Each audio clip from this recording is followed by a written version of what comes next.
Hello, Seth Peterson here, and I'm going to explain why is it that a buyer usually does not have to pay the commission that's in their buyer agency contract.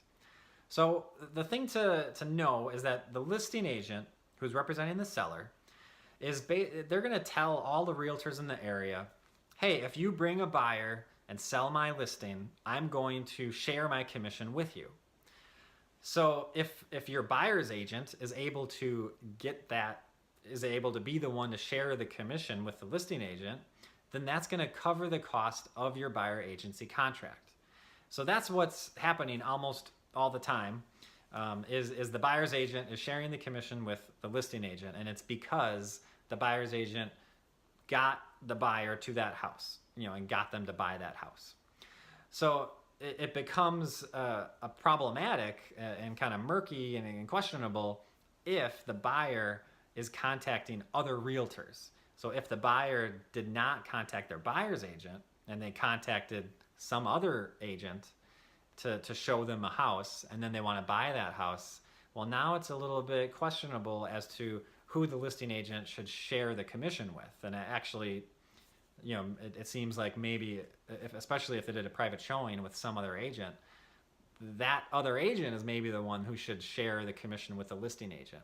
And if that happens, the buyer's agent is not getting paid from the listing agent, and they have a contract that says the buyer, is supposed to pay them if they buy a house.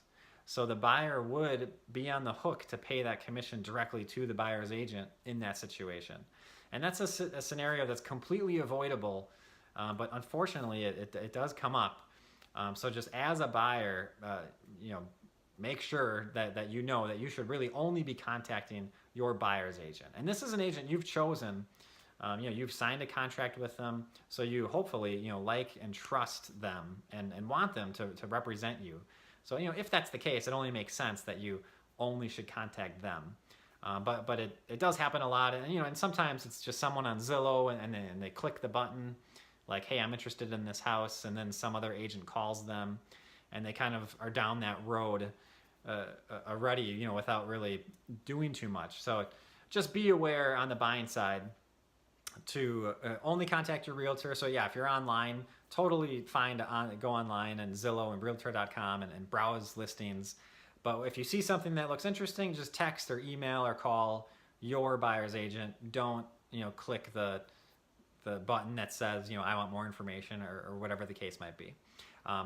It's better for you in a lot of ways, but one way especially is just to make sure that we're not muddying the waters with how your realtor is going to get paid, because you do not want to have to pay it, obviously, and you get the full representation and the fiduciary responsibilities that they owe you. So it's a total win-win scenario as a buyer to have that buyer's agent and not to have to pay for it. So the only other thing to mention here is when there is no realtor on the selling side of it, so there is no commission in place. So far what we've been talking about is a situation where the seller is paying a full commission to their listing agent. So if that's not there, if they're just a for sale by owner person, that's another scenario where maybe the buyer would end up having to pay a commission. Typically what you're going to do in that situation is write in the commission into the offer, asking the seller to pay for it. And a lot of times that is what happens. But yeah, if they don't want to agree to it, they don't have to. And then that is a scenario that's a pretty low percentage, but it does happen occasionally. So that's the other situation where maybe a buyer would have to pay that buyer's agent. But again, most of the time, over 90% of the time for sure, a buyer should not have to pay the buyer's agent. So hopefully that makes sense, and we will see you next time.